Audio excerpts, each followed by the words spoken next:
Hello friends, নতুন একটি ব্লগে তোমাদেরকে স্বাগত জানাই। আমি আমাদের তিনতলা বাড়ির যে কনস্ট্রাকশন হচ্ছে তার সমস্ত ভিডিও তোমাদের সাথে শেয়ার করি। এর আগের দিন তিনতলার ছাদের রড বাইন্ডিংয়ের ভিডিও শেয়ার করেছি।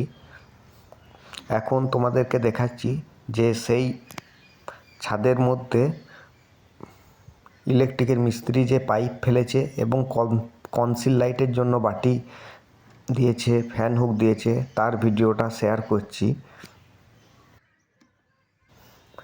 আমাদের যিনি ইঞ্জিনিয়ার সাহেব তিনি বলেছিলেন যে তিনতলার যে ছাদ তাতে কনসিল লাইটের বাটি, পাইপ এগুলো দেওয়ার দরকার নেই, ফল সিলিং করে নিতে।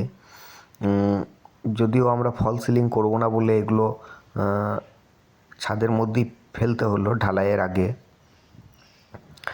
যদিও এটা ছাদের জন্য খুব একটা ভালো না, তবুও কিছু করার নেই, করতে হলো।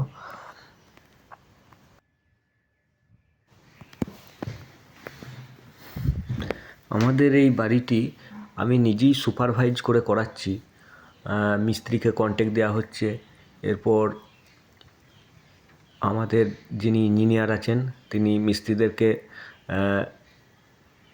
অ্যাডভাইস দিয়ে যান কীভাবে কী হবে। আমি সেটা দেখি যে মিস্ত্রিরা ইঞ্জিনিয়ারের কথা মতো সব কিছু অ্যাপ্লাই করছে কি না।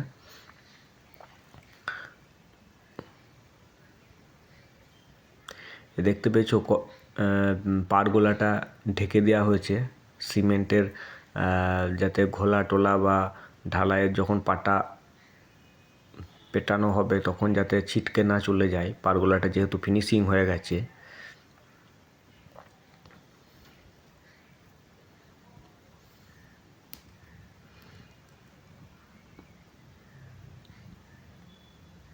আমাদের ছাদ মোটামুটি 5.5 থেকে 6 ইঞ্চি স্ল্যাব হবে। ছাদের স্ল্যাব 5.5 থেকে 6 ইঞ্চি স্ল্যাব হবে। হালকা 1/2 ইঞ্চি ঢাল থাকবে, বাকিটা জল ছাদে করা হবে।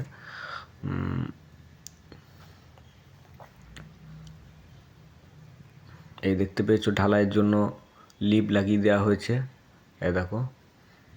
আর ওখানে সুমি দাঁড়িয়ে আছে।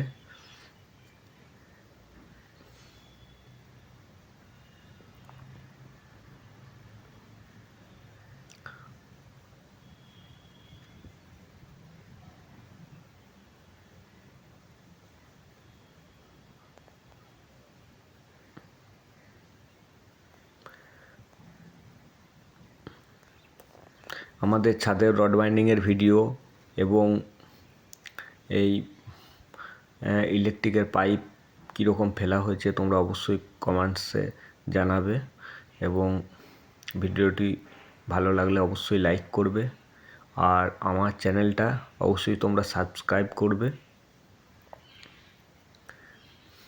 তোমাদের সাথে আবার নতুন একটি ব্লগে দেখা হবে।